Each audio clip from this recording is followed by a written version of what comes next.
Fakta sudah terungkap dengan jelasnya. Kini Ibu Sumi dan juga Pak Sumardi telah mengantongi banyak informasi penting terkait dengan orang-orang yang terikat dalam ngunduh jiwo.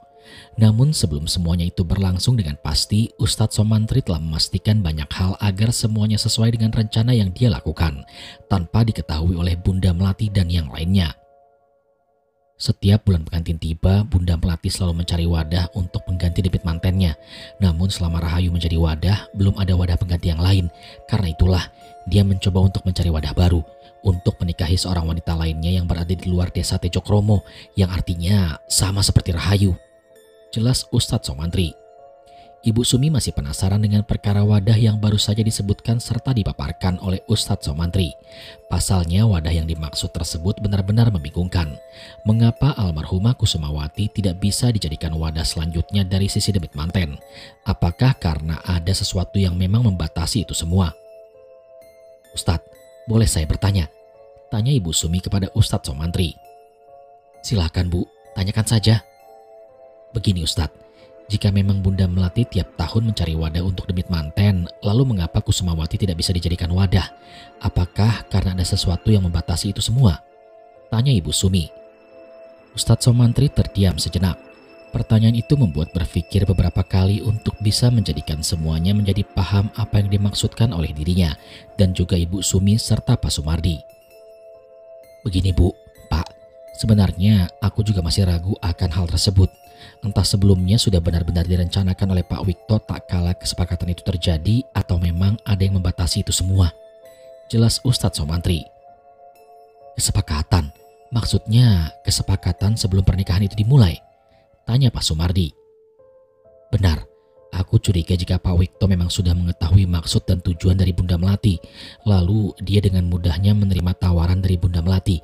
Seakan menjadikan tawaran yang menarik, proses penumbalan tetap dijalankan tanpa menjadikan Kusumawati sebagai wadah. Akan tetapi Ibu Henilah yang menjadi pertukarannya. Jelas Ustadz Somantri. Atau mungkin memang Pak Wikto sendiri yang sengaja mengajukan diri jika Kusumawati akan dijadikan sebagai tumbal pengantin tepat di bulan pengantin. Sambung Ustadz Somantri lagi. Sedikit masuk logika dari apa yang barusan dikatakan oleh Ustadz Somantri terkait hal tersebut. Jika dipaparkan alurnya, Pak Wikto sengaja mengajukan Kusumawati sebagai pengantin dari Bagus di bulan pengantin. Dengan begitu Pak Wikto juga telah mengetahui apa yang diperbuat oleh Bunda Melati. Sampai-sampai dirinya merelakan Ibu Heni untuk dijadikan tumbal praktik pesugihan.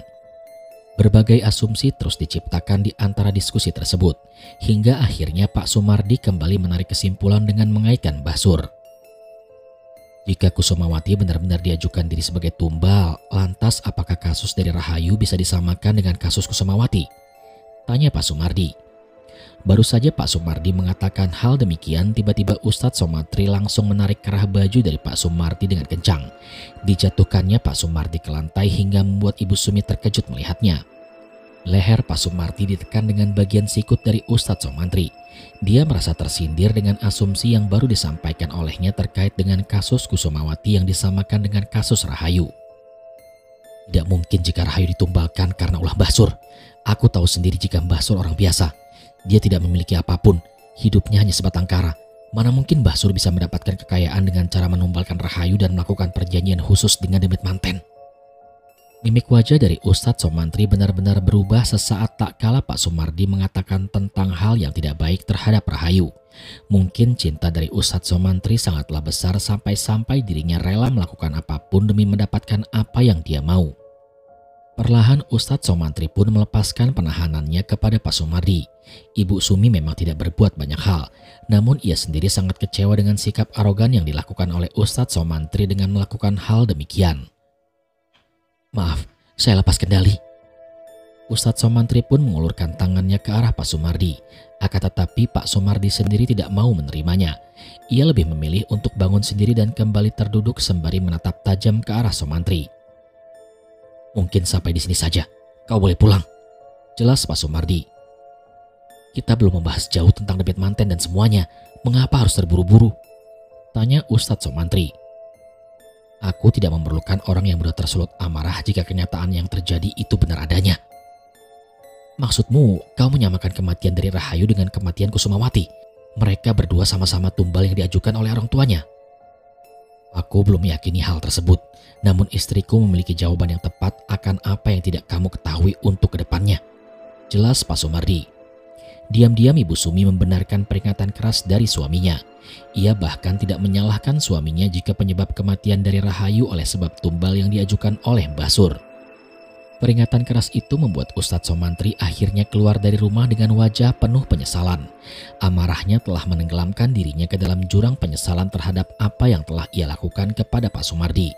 Sedangkan Pak Sumardi, dia masih memegangi lehernya yang sempat ditekan kencang oleh Pak Somantri.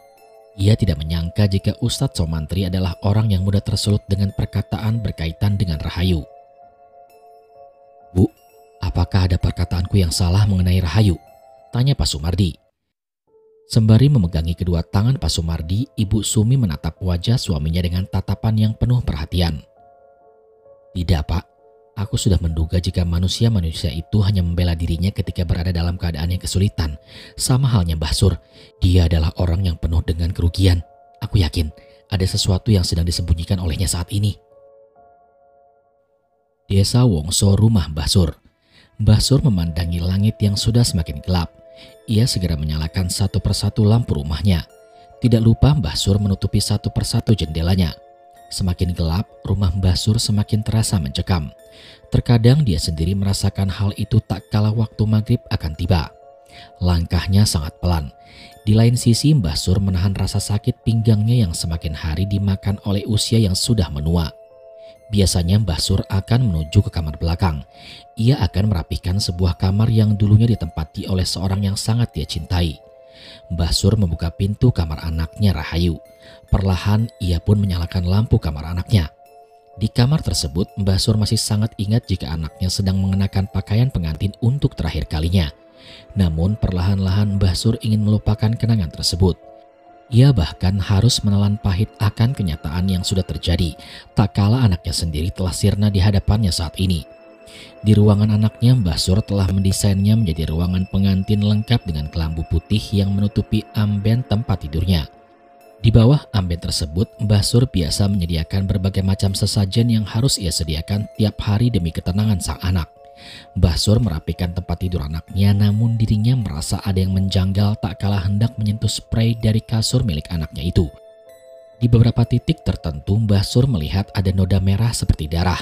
Lalu dia juga menemukan beberapa buah bunga melati yang sudah ada di kasur milik anaknya itu. Padahal tak ada seorang pun yang menggunakan kamar itu sebelumnya. Jangankan menggunakan kamar tersebut, untuk memasukinya saja Mbah Sur memerlukan kunci dan juga menggemboknya untuk membukanya. Melati, darah, ini milik siapa? Mbah Sur kembali meraba-raba bagian spray kasur anaknya tersebut. Tangannya pun kini merasakan kejanggalan. Dia seperti memegang sesuatu yang ada dari dalam spray berwarna putih itu. Rasa penasarannya benar-benar telah berada di ujung kepala. Mbah Sur perlahan memasukkan tangannya ke dalam spray tersebut untuk menggapai sebuah benda yang ada di dalamnya. Tak kala tangannya sedang meraba-raba. Apa ini? Mbah Sur menarik benda tersebut. Saat benda itu ditarik dari dalam spray, betapa terkejutnya Mbah Sur ketika mendapati benda tersebut adalah sebuah cincin. Cincin? Tidak berselang lama, saat dirinya mengambil cincin itu, lampu seluruh rumah menjadi padam. Pintu kamar tiba-tiba tertutup dengan sendirinya. Sontak Mbah Sur terkejut. Namun ia kemudian jatuh tersungkur karena merasa ada yang mendorongnya dari belakang. Seluruh ruangan kini menjadi gelap. Tidak ada siapapun yang ada di rumah Mbah Sur saat itu. Hatinya mulai tidak tenang. Pikirannya memikirkan hal-hal aneh yang tidak masuk akal. Kedua tangan Mbah Sur memohon-mohon sembari menatap ke seluruh ruangan. Ia tahu ada yang datang ke rumahnya dengan penuh amarah. Siapapun itu bisa dipastikan itu adalah... Rahayu, ibu izin membersihkan kamarmu ya nak, biar kamu tidur dengan pulas malam ini. Berulang-ulang kali Mbah Sur mengucapkan kalimat itu. Ia sama sekali tidak menyangka jika kedatangannya disambut oleh sesuatu yang sudah menunggunya. Dari luar ruangan, Mbah Sur merasakan kehadiran seseorang yang datang. Suara langkah kakinya benar-benar sangat terasa. Mbah Sur tidak tahu menahu siapa yang kali ini datang ke rumahnya setelah 1 tahun lamanya tidak pernah lagi mendapatkan teror yang sangat mengerikan. Dan saat langkah kaki itu terhenti di dekat kamar, tiba-tiba Mbah Sur mendengar ada seorang wanita yang dengan fasihnya mengeluarkan suara lantunan orang yang sedang menyanyikan kidung Jawa. Mbah Sur merasakan hawa merinding yang sangat begitu pekat. Ia kemudian bergerak ke arah pojok ruangan. Pikirnya dengan menghindari jarak yang berdekatan dengan pintu, dia akan terselamatkan. Selepas kidung Jawa itu selesai dinyanyikan, wanita tersebut tertawa lirih dengan tawaan yang benar-benar sangat mengerikan. Mbah Sur segera membentuk kedua tangan seperti layaknya orang yang sedang memohon ampun. Sembari merendahkan kepalanya layaknya orang yang sedang bersujud ke lantai, Mbah Sur terus memohon ampun agar dirinya dikeluarkan dari kamar tanpa hambatan apapun. Belum cukup sampai di situ, pintu kamar digedor-gedor dengan sangat hebat. Air mata Mbah Sur pun menetes secara perlahan. Rasa takutnya benar-benar belum terhenti sampai di situ. Ia masih merasakan ketakutan yang luar biasa manakala suara gedoran pintu yang diiringi dengan suara tawa yang sangat mengerikan. Mbah Sur berteriak minta ampun. Dia memohon untuk meminta ampun dan membiarkannya lari dari gangguan tersebut. Namun gangguan belum cukup sampai di situ. Seluruh barang-barang yang ada di sekitaran ruangan Rahayu mendadak jatuh dengan sendirinya. Mbah Sur berkali-kali tertimpa barang yang ada di sekitarannya sampai-sampai dirinya tidak mengetahui harus bagaimana lagi untuk lari dari ruangan tersebut. Sembari menangis, Mbah Sur berteriak meminta tolong. Akan tetapi suara pintu dan juga tawaan wanita itu masih benar-benar terasa jelas dan bertujuan menahan Mbah Sur untuk berada di ruangan itu sendirian. Hingga akhirnya pintu itu terbuka dengan sendirinya. Bersamaan dengan terbukanya pintu, lampu rumah kembali menyala. Akan tetapi Mbah Sur mendengar seseorang yang sedang menangis dari luaran. Suara tangisannya mirip dengan suara orang yang sangat ia kenal. "Rahayu?"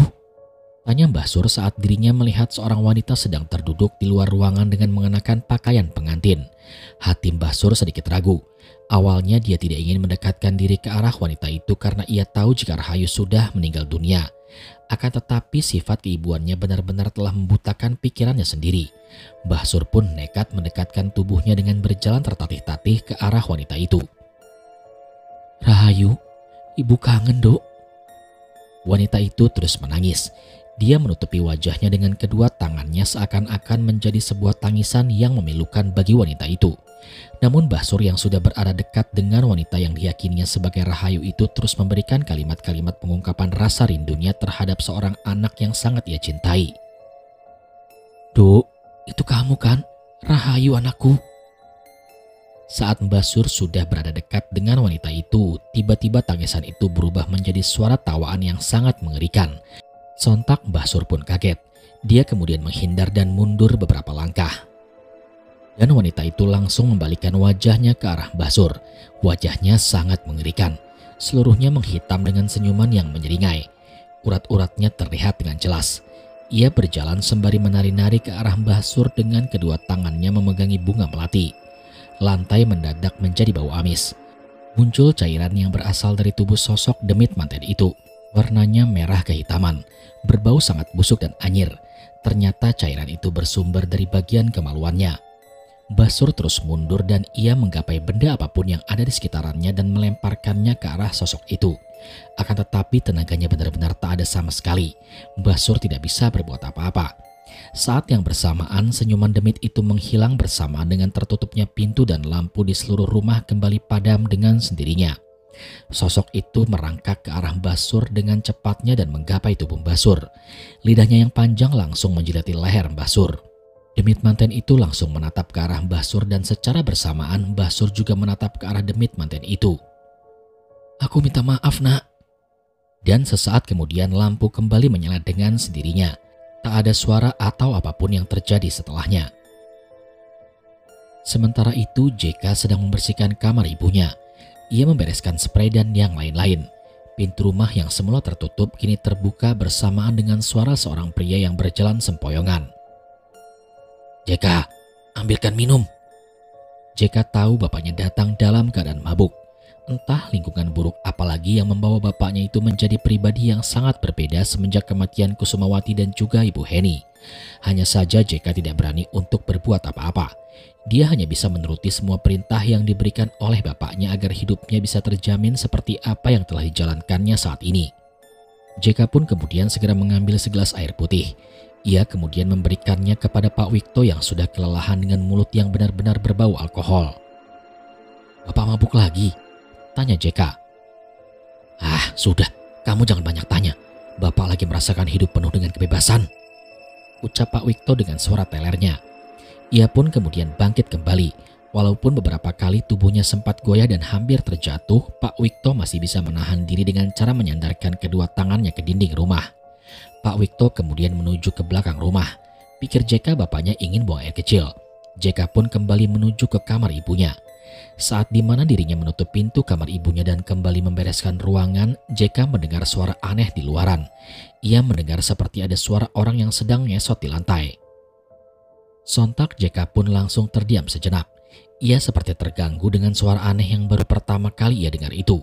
Akan tetapi suara itu tidak lama. Suara itu pun langsung menghilang. Yang terdengar adalah ocehan aneh dari bapaknya yang berada di dalam kamar mandi. Pak Wikto yang masih dalam keadaan mabuk mulai mengoceh hal yang tidak-tidak. Ia bernyanyi-nyanyi sembari memainkan alat kelaminnya yang kebetulan sedang buang air kecil. Namun ia langsung terdiam saat pintu kamar mandi digedor dengan kencangnya dari luaran. Pak Wikto pun sontak terkejut. Ia rasa gedoran pintu kamar itu dari anaknya yaitu JK. Akan tetapi ia juga merasa itu tidak mungkin. Pak Wikto sangat mengenali anaknya yang benar-benar tak akan melakukan hal demikian kecuali dalam keadaan hati yang sedang marah. Pak Wikto pun kembali melanjutkan nyanyiannya. Kali ini dia seperti merasa di puncak kenikmatan. Pasalnya alat kelaminnya seperti ada yang memeganginya dan perlahan membuat ritme yang mengarah kepada hayalan semata. Pak Wikto belum sadar. Tak ada satu orang pun yang berada di dalam kamar mandi. Dia baru menyadari saat JK memanggil namanya dari kejauhan. "Pak, Bapak manggil JK?" Sontak Pak Wikto langsung tersadarkan. Ia kemudian menatap ke arah bawah dan melihat sosok istrinya yang sudah meninggal dunia sedang memegangi alat kelaminnya. Sontak Pak Wikto kemudian kabur dari kamar mandi dan berlari hingga dirinya tidak memikirkan apapun lagi. JK yang melihat bapaknya sedang berlari tanpa memakai celana dan pakaian dalam langsung bertanya-tanya. "Pak, Bapak kenapa?" "JK, di kamar mandi ada ibu kamu. Ibu kamu barusan datang ke kamar mandi." Sontak JK langsung teringat dengan suara ngesot tersebut. Apa jangan-jangan suara itu dihasilkan dari sosok ibunya yang mendatangi rumah? Satu hari sebelum pesta pernikahan. Seperti biasa, Pak Sumardi dan juga Ibu Sumi kembali mencari informasi terkait dengan hal-hal yang selama ini ingin diketahuinya. Baik yang berhubungan dengan Bunda Melati, Ngunduh Jiwo, atau apapun korban-korbannya.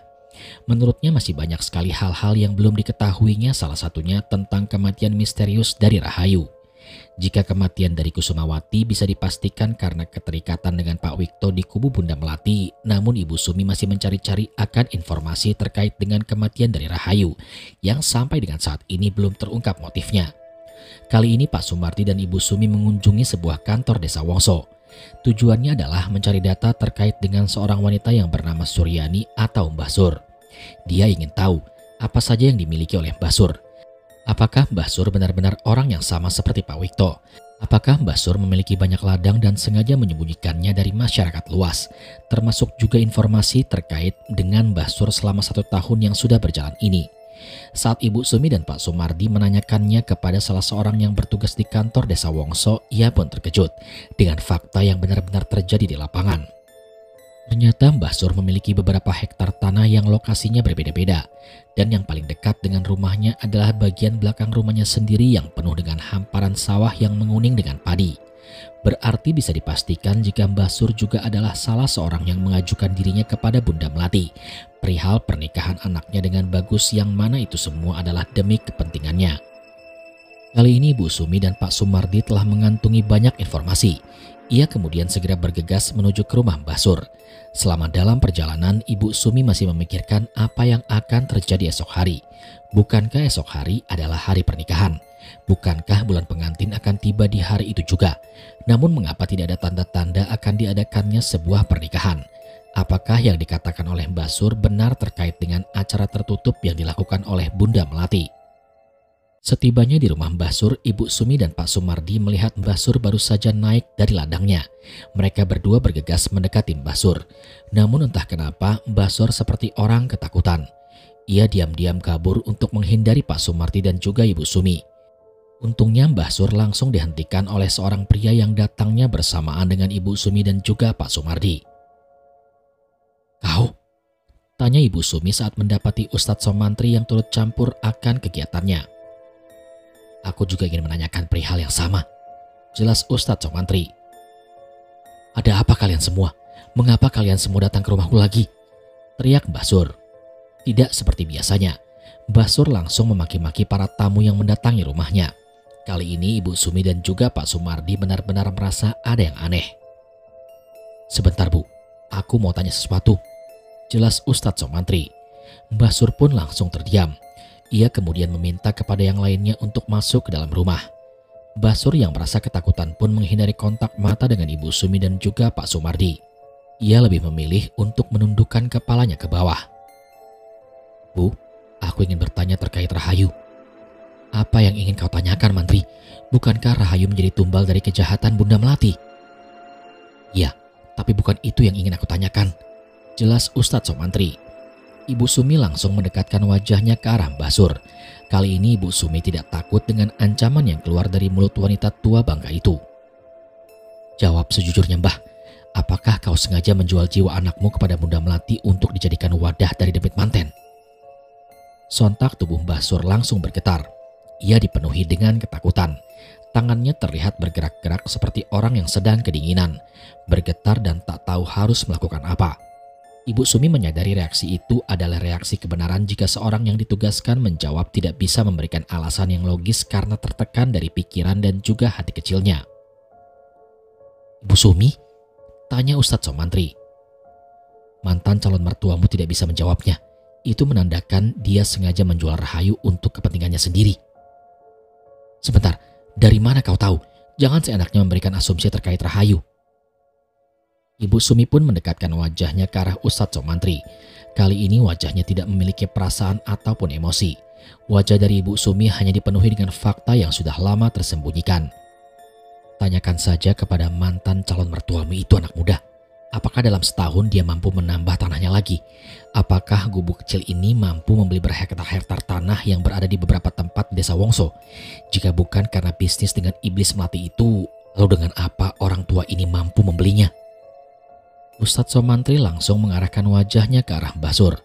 Ia tidak menyangka jika Mbah Sur memiliki banyak tanah setelah kematian Rahayu. Hal ini menunjukkan baik Mbah Sur ataupun Pak Wikto keduanya adalah orang yang sama-sama mengajukan dirinya sebagai pelaku yang menjual anaknya ke Bunda Melati untuk nantinya dijadikan sebagai tumbal dari demit manten. Sementara itu Bagus sedang mengunjungi rumah Cici. Kali ini dia sedang berduaan di kamar. Keduanya sudah dalam keadaan tidak mengenakan pakaian. Besok kau akan menikah dengannya? Iya, tapi itu hanya syarat. Tapi apakah setelah itu Dini akan mati? Kita akan melakukan ritual itu dengan cepat. Ternyata Bagus dan Cici adalah orang yang selama ini menjadikan wanita-wanita yang ada di seluruh desa untuk dijadikan tumbal. Sementara itu Dini mulai membuka matanya lebar-lebar. Ia menatap cermin yang ada di hadapannya. Kali ini dia sengaja melanggar segala perintah yang diberikan oleh calon mertuanya itu untuk memakan bunga melati yang tinggal tersisa beberapa butir saja. Ia juga sengaja tidak merawat wajah dan rambutnya. Entah mengapa kali ini pikirannya hanya tertuju pada kedua orang tuanya. Dia tidak memperdulikan pernikahannya hari esok. Seandainya dunia bisa diputar kembali, mungkin Dini akan menghabiskan waktunya hanya untuk kedua orang tuanya. Dia sudah termakan dengan omongan manis Bagus yang selama ini menjadi orang yang sangat dipercayanya. Hatinya sudah benar-benar kecewa semenjak saat itu. Dini tidak menyangka jika pernikahannya adalah pernikahan yang diperalat untuk kepentingan tertentu. Benar kata ibunya, Dini harus merelakan orang yang menurutnya sangat dicintainya, namun orang itu sendirilah yang akan menjadi sumber rasa sakit yang sangat besar. Dini mulai merasakan hal tersebut manakala dirinya melihat dengan jelas dua orang yang dikenalinya sedang bermesraan. Sembari memandangi cermin, Dini telah mengumpulkan 3 sisir yang 2 dari ketiganya didapatkan di tempat Bimah. Jika memang apa yang dikatakan oleh ibunya benar, maka dia akan melakukan apapun demi membatalkan semua ritual yang akan dilakukan oleh orang-orang yang telah memperalat dirinya. Mana yang lebih menyakitkan nantinya? Dipatahkan oleh cinta atau terbunuh karena melanggar tulah? Ucap Dini. Perlahan tatapannya berubah layaknya menjadi seorang wanita psikopat yang siap membunuh calon suaminya. Rasa sakit hatinya tidak bisa tergantikan dengan apa yang dia rasakan saat itu juga. Menurutnya kesalahan terbesar dalam hidupnya adalah terlalu mempercayai orang yang seolah-olah telah mencintainya dengan tulus. Padahal sejatinya orang yang mencintainya adalah orang yang tidak pernah menyembunyikan dua perasaan dalam satu hati. Langkah kakinya kini menuju ke ruangan ibunya, Ibu Sri. Ia sadar penderitaan yang terjadi terhadap ibunya oleh sebab perbuatan dari calon mertuanya itu. Sudah berada di ujung tanduk pada bulan pernikahan. Keraguan Dini semakin memuncak. Ia benar-benar telah dibodohi dengan gemerlap manis perkataan bagus yang telah mendodai ketulusan cintanya. Ia juga merasa telah menjadi anak yang durhaka karena tidak mengikuti segala perintah yang dilakukan oleh orang tuanya saat itu. Sembari menengok ibunya yang masih terbujur kaku di kamar, Dini tersenyum menghadap ke arah jendela kamar ibunya. Ia kali ini tidak bisa diperdaya lagi. Wanita yang terlahir dengan rasa sakit akan menjadi seorang wanita yang penuh dengan dendam dan karma. Dan hal ini digambarkan langsung oleh Dini yang saat itu menatap dunia bagaikan sebuah panggung drama yang dimainkan oleh orang-orang besar. Dia hanyalah pemeran pengganti yang ketika sudah tidak menarik lagi, maka akan digantikan oleh pemain yang lain yang secara kebutuhan lebih dibutuhkan dibandingkan dengan dirinya. Dunia itu kejam ya Bu. Kita orang biasa. Terlahir sebagai keluarga petani yang tidak kaya dan juga tidak miskin. Namun orang-orang yang memiliki tanah bertuah dan harta yang melimpah seolah-olah menjadi Tuhan dalam satu hari untuk memperdaya orang-orang seperti kita.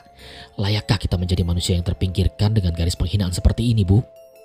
Ia kemudian menuju ke ranjang ibunya, mengelus rambut Ibu Sri secara perlahan. Lalu tidak berselang lama Dini pun meneteskan air mata hingga terjatuh tepat di pipi ibunya. Andaikan aku menuruti apa kemauan ibu, maka aku tidak akan membuat ibu semenderita ini. Melati dan sisir terkutuk itu adalah dua benda yang nantinya akan menjadi karma bagi keluarga iblis itu, Bu. Aku siap mengorbankan semuanya untuk mengganti nyawa-nyawa orang yang sudah melayang dengan sia-sia di bulan pengantin ini. Dini harus tetap kuat. Ia kembali mengusap air matanya dan bertindak seolah-olah tidak akan terjadi apa-apa untuknya saat ini. Ia menyanggul rambutnya yang sudah berantakan dan beranjak pergi dari kamar ibunya. Akan tetapi tanpa disadari oleh Dini, Ibu Sri ternyata mendengar semua apa yang dikatakan oleh anaknya itu. Hati kecil anaknya telah terketuk. Kini Dini telah menemukan jalan kehidupannya dan telah mengetahui langkah selanjutnya untuk bisa menyelesaikan permasalahan kompleks yang sedang dihadapinya saat ini. Kembali ke rumah Mbah Sur. Kini kekecewaan terbesar benar-benar tergambarkan di raut wajah Ustadz Somantri. Entah mengapa hatinya begitu terkikis mendengar asumsi dari Ibu Sumi yang sangat sesuai dengan logika terkait dengan harta kekayaan tersembunyi yang dimiliki oleh Mbah Sur. Aku bahkan curiga dengan apa yang sudah terjadi saat ini. Ngunduh jiwa tercipta bukan tanpa alasan. Bisa jadi ada penggeraknya. Aku tidak yakin jika hanya Bunda Melati saja yang menjadi sosok utama dalam panggung persembahannya. Jelas Ibu Sumi. Lagi dan lagi Ibu Sumi seperti memberikan banyak asumsi yang tidak masuk akal. Namun jika dipikirkan secara logika memang benar adanya. Ibu Sumi selayaknya orang yang bertugas memandikan jenazah dan telah mengetahui tanda-tanda jenazah meninggal dengan meninggalkan banyak sekali urusan di dunianya. Hal ini menjadikan keraguan terbesar terkait dengan apa yang sudah terjadi selama ngunduh jiwa itu diciptakan. Hal yang seharusnya tidak ditemukan dalam pencariannya kini terkuak dengan sendirinya. Selama ini kita hanya mencurigai Bunda Melati yang notabene sebagai penggerak dari ngunduh jiwa. Akan tetapi tidak pernah mencurigai suaminya. Sekarang aku ingin bertanya kepada Mbah Sur, di mana suami dari Bunda Melati? Tanya Ibu Sumi. Mbah Sur tiba-tiba terkejut mendapatkan pertanyaan semacam itu. Raut wajahnya tiba-tiba saja berubah manakala Ibu Sumi melemparkan pertanyaan yang tidak diduga-duga sebelumnya. Suami dari Bunda Melati? Tanya Mbah Sur. Apakah ketika di hari pernikahan Rahayu dia datang atau memang sengaja disembunyikan oleh Bunda Melati? Tanya Ibu Sumi. Ibu Sumi melihat dengan jelas keraguan yang tertanam dalam wajah Mbah Sur.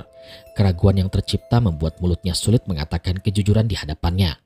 Kedua tangan dari Mbah Sur juga bergetar seperti sedang menenangkan dirinya sendiri untuk bisa memilih dan memilah kalimat yang berada di kepalanya agar jawabannya tidak menimbulkan kecurigaan terhadap pertanyaan yang dilontarkan oleh Ibu Sumi. Mengenai itu, ucap Mbah Sur. Mengenai itu?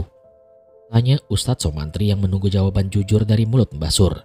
Ibu Sumi pun kemudian tersenyum. Dia sudah tahu jawaban apa yang ingin dikatakan oleh Mbah Sur lewat dengan penggambaran wajah dari Mbah Sur yang penuh dengan ketakutan. Apakah ada pantangan tertentu terhadap orang yang sudah terikat dengan perjanjian dari ritual ngunduh jiwa itu sendiri? Tanya Ibu Sumi. Tiba-tiba Mbah Sur langsung bersujud tepat di kaki Ibu Sumi. Dia memohon-mohon kepada Ibu Sumi untuk tidak melanjutkan pembongkaran dari ritual ngunduh jiwa ini lebih dalam. Nyalinya benar-benar menciut tak kala Ibu Sumi berhasil membongkar secara perlahan terkait dengan fakta yang ada di dalam ritual tersebut. Aku mohon, kau jangan lebih dalam untuk turut serta dalam hal ini. Aku tidak ingin hal-hal yang mengerikan akan terulang lagi, jelas Mbah Sur kepada Ibu Sumi. Ibu Sumi kemudian melepaskan kedua tangan Mbah Sur yang memohon-mohon sembari memegangi kedua kaki dengan sangat kencang agar Ibu Sumi tidak melanjutkan pembongkaran lebih dalam terkait dengan ritual ngunduh jiwa. Bah, ucap Ibu Sumi. Ibu Sumi mencoba menegakkan kembali dagu Mbah Sur yang sudah merendah. Secara usia Mbah Sur jelas lebih tua dari Ibu Sumi. Akan tetapi terkait dengan kebodohan dalam memilih jalan hidup, Mbah Sur adalah salah satu dari orang-orang yang sengaja menerjunkan diri ke dalam sumur penuh dengan kerikil tajam, dibanding dia menjatuhkan diri ke dalam ranjang tidur berisikan bantal-bantal empuk yang membuat tubuhnya menjadi nyaman. Hidupmu hanya tinggal dalam hitungan tahun lagi. Tanahmu yang begitu luas tidak menjamin siksa kuburmu diringankan. Aku bisa mengatakan seperti ini karena dosamu sangatlah besar. Kau telah menjual anakmu sendiri lalu menjadikan masa tuamu penuh dengan gemerlap harta yang sejatinya telah menyeretmu ke dalam neraka dunia, ucap Ibu Sumi kepada Mbah Sur sembari tersenyum. Ustadz Somantri terkejut dengan kalimat indah yang baru saja dilontarkan oleh Ibu Sumi. Menurutnya perkataan itu benar-benar telah menunjukkan jati diri Mbah Sur yang sudah berada di ambang penyesalan.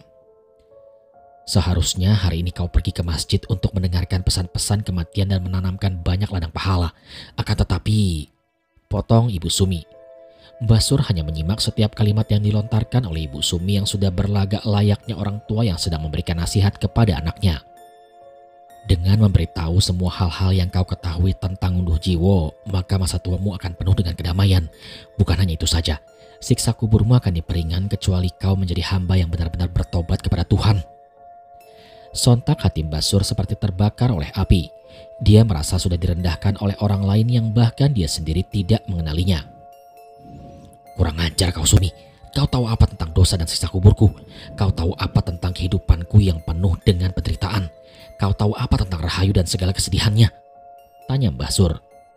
Tanpa sadar Mbah Sur telah membongkar secara perlahan kepada keraguan dari hati Ustadz Somantri yang awalnya tidak mempercayai jika Rahayu benar-benar ditumbalkan oleh Mbah Sur. Jadi apa yang dikatakan oleh Ibu Sumi benar? Rahayu ternyata ditumbalkan atas kehendakmu? Tanya Ustadz Somantri sembari menatap ke arah wajah Mbah Sur. Tiba-tiba Ibu Sumi tertawa terbahak-bahak. Pak Sumardi yang melihat istrinya itu tertawa hanya keheranan. Baru kali ini dia melihat sisi lain dari istrinya yang benar-benar sangat tidak terduga. Sialan kau Sumi, kau menjebakku agar mengakui semua perbuatan salahku, ucap Mbah Sur sembari mengarahkan beberapa pukulan ke arah Ibu Sumi. Pak Sumardi berusaha mencoba menghentikan pertikaian itu. Ia mencoba untuk menangkis satu persatu pukulan dari Mbah Sur yang terlihat sangat tidak bertenaga karena telah dimakan usia. Ibu Sumi menghentikan tawanya sekarang. Ia kemudian menundukkan kepalanya sembari memainkan jari jemarinya secara perlahan, seolah-olah ingin membuktikan segala apa yang diucapkannya. Ibu Sumi justru memberikan tantangan yang mengerikan kepada Mbah Sur. Aku tahu siapa pelaku sebenarnya dalam ngunduh jiwa ini. Aku tahu ketakutan terbesarmu saat ini, Mbah Sur. Aku tahu apa yang selama ini orang-orang menyalahkan Bunda Melati karena merasa sejatinya pelaku penumbalan ini adalah dirinya sendiri, jelas Ibu Sumi kepada Mbah Sur. Apa maksudmu Sumi? Tanya Mbah Sur. Apakah perias pengantin benar-benar telah melakukan ritual khususnya kepada pelaku di balik ini semua? Apakah Bunda Melati hanya sebagai pengecoh dari asumsi masyarakat? Atau pelaku itu sendiri adalah orang yang selama ini sengaja disembunyikan agar bulan pengantin tetap menciptakan ngunduh jiwa terhadap gadis-gadis perawan? Tanya Ibu Sumi. Mbah Sur kemudian berteriak dengan kencang dan meminta kepada Ibu Sumi untuk terdiam. Dia tidak ingin Ibu Sumi meneruskan kembali apa yang seharusnya tidak diucapkan. Cukup Sumi, kau bukan orang asli desa Wongso. Kau sendiri tidak tahu menahu kenapa semuanya ini bisa terjadi, jelas Mbah Sur. Ibu Sumi kemudian melepaskan tangan suaminya yang masih menahannya agar tidak lepas kendali tak kala emosinya sudah meluap dalam menanggapi tanggapan dari Mbah Sur.